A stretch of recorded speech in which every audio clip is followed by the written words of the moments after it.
home right here. So I'm in my dining room right now. It's actually where I do a lot of art in here. Someday I'll show you that. I'm, I'm getting it set up right now um, to look more organized and hang art that I've already done, which I'm deficient in. So, all right, so today is day number 7, called Bounce Back, in this series I'm doing, okay? This is by, off of a book by Kimberly Jones, who is out of Georgia, and really appreciate the book that she's put out called Unstuck, okay? And this will help you as you're looking to get into the paralegal field, definitely help you. So stick with me in this series. We're going to have 90 days of it. And sometime next month, I will announce the date. I'm working on getting all my things ready so that I can launch the membership into the, into my membership, we'll call it that, for very beginner paralegals. Okay, this is not for people in the field right now. I really minister and work with entry-level people because that's my heart, that's the passion God put in me, okay? So, bounce back. Acts 13:22, which is in the New Testament, and said, God, this is what it says, God removed Saul, who was the king of Israel. He removed him. Why? He wasn't pleasing to God. And he replaced him with David, who people had no expectations of. The family never looked at David as someone that would be the king of Israel for really. They had no idea what God's plan was, what God's will was. They probably thought they knew, but boy, I'm sure they were just shocked. And the brother, David, was like one of many brothers, and he was at the bottom as far as hierarchy, and out in the field tending sheep, protecting the sheep.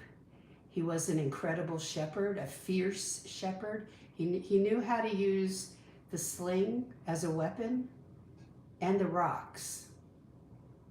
So to thwart the predators that would come out into the field after the sheep. This is how God is with us. We're his sheep. If we allow ourselves to be his sheep, he doesn't force it on us. And he's the good shepherd. So that's a real picture, and he has expectations for us. He put in us certain gifts and a purpose, and he has a plan for our lives. It's not like we're just a number. He never sees us that way as the world sees us, perhaps. So it's pretty incredible when you grab hold of that. I know it took me, I think I was really in my 30s before I totally understood that, and then walking in that as much as possible over the last decades. So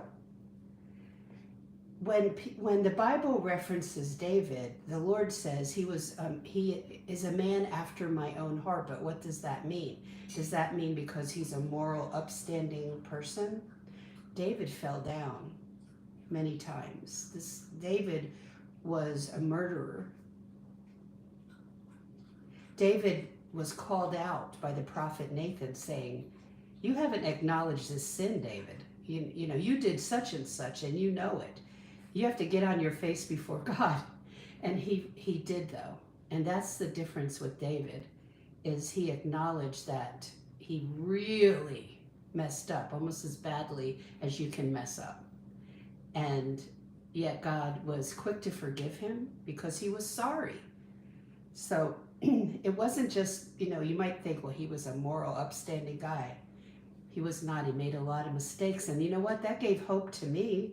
I made mistakes in my life or went down a path I shouldn't have, or a couple paths, and then I had to get right with God. I had to acknowledge that I was not traveling the way I should. So he was far from being morally pure.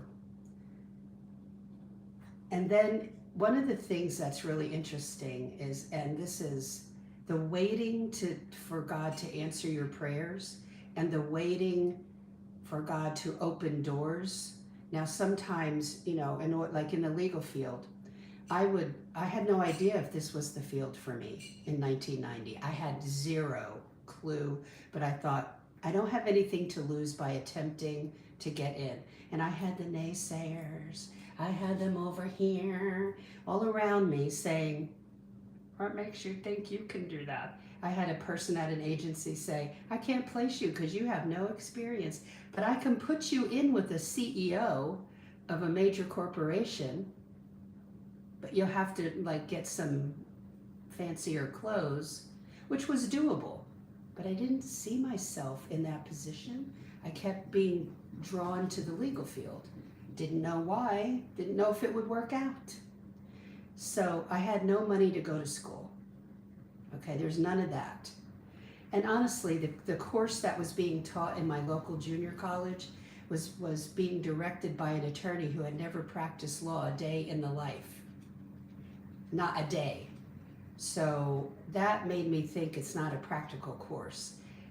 That is true, but I decided to try to get in on my own. And yes, I was successful. That's part of what I teach, okay? But I had no idea if it was for me. I had to put what I call putting your toe in the water and go after it. And I felt strongly that if it wasn't meant to be, all the doors would be shut. But that I kept trying to do it the right way, to be honest and not, how am I going to hide that I don't have any experience? And a law firm hired me, not as a paralegal, as a legal receptionist / legal secretary. My secretarial skills were really, really good and had a lot of customer experience in retail and owning a business. Not everybody, you don't have to have that. But there were things that drew them to me, but nothing really major, So I figured the Lord will show me, which he did. Being sensitive to what God wants you to do. If it's in his will, it's going to work out. It will work out, no doubt. What was it that made David different? That God referred to him as a man after my own heart? And David had sons, and one of them was Absalom. Absalom didn't like his father David, and he wanted to kill him. And because of Absalom's behaviors, in order to protect the king, David's men had to kill Absalom in battle, in a like a high noon type of thing. And David was grieving over the loss of his son, and he wished he could die in his son's place. That's David's heart. And what's interesting is God sent his only begotten son, Jesus, to die in our place. Now, think about that. It's very hard to think that Jesus died for us on the cross so that we wouldn't have to go through that. And that's a picture of what David said about, I wish I could die in my son's place. I would never wish this on one of my children. I've lost both my children in their adulthood. One was 21, and Kate, and the other, Stacy, just passed in 2022 in her 40s from cancer. Would I want to take their place? Yes. I can attest to that as a mom. So, because I've lived a life, and I'm sure David was feeling the same thing. But that wasn't God's will, was it? So, that is the heart of God, willing to die for us so that we don't have to. That's how much he loves us. So, as we look at our lives and we think that we're failing,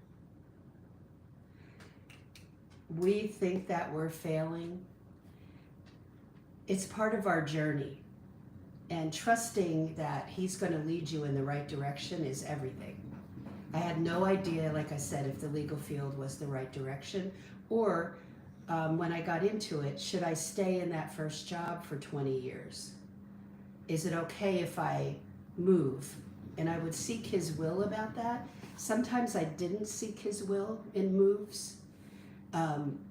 Most of the time I was praying before interviews, like, I don't want to be here, Lord. If you don't want me here, you know best.